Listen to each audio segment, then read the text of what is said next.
Hello, I'm here again to share a Hebrew nugget as I've identified us, the Negroes, the Bantu, also known as the Bantu, as the children of Jacob, the true Israelites.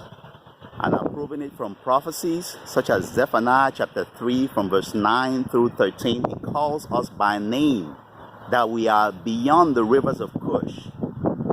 And I've taken scriptures such as Deuteronomy 28 verse 68, where Israel was supposed to go in slavery in ships.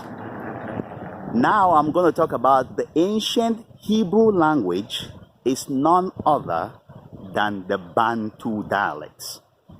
Again, the ancient Hebrew language is none other than the Bantu dialects. That's why the Bantu continent-wide, from South Africa all the way to the other parts of sub-Saharan Africa going north, are spoken with variations, but it's pretty much the same thing that has been varied. For example, the Kosa person, when I say Maim, even the Bassa person in Cameroon, but the Bayangi in Cameroon will say Ayip. Ayip. You see, it's slightly tiny variations of the same thing. So if you take basic things, day-to-day things, you realize that the words basically just vary. That is the Bantu language. The Bantu languages are nothing more than the ancient Hebrew. That's why when you look at the scripture, the untranslated words are Bantu. For example, Yeshua crying on the cross, Eli, Eli, lama sabachthani. That is 100% Kosa. When you hear Yeshua saying, Tabeta, Kumi. You remember the old song, the old Negro song, Kumbaya? Kumbaya, arise baya. Kumbaya, the same thing that Yeshua said in the scripture.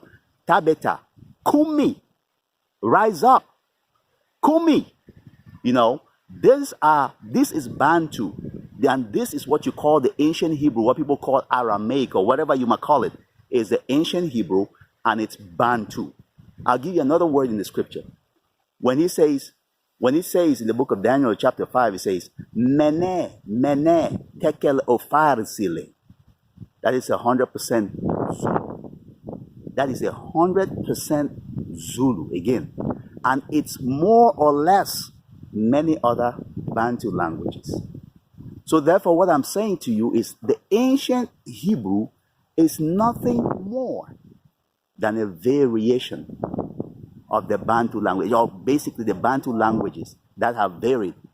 Right now, we're talking about some changes as people have migrated, people have moved from one place to the other. They have either changed or varied the language, but it's the same language. And the Bantu languages were never monolithic, even from Bible days.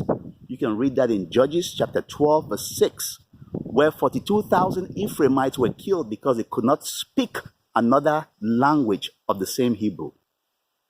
Therefore, don't come in with this new inventions of what the Hebrew is. No, the ancient Hebrew are proven to you by biblical words, untranslated biblical words, that the ancient Hebrew is nothing more than the Bantu language. That's why you have the ba, the prefix ba.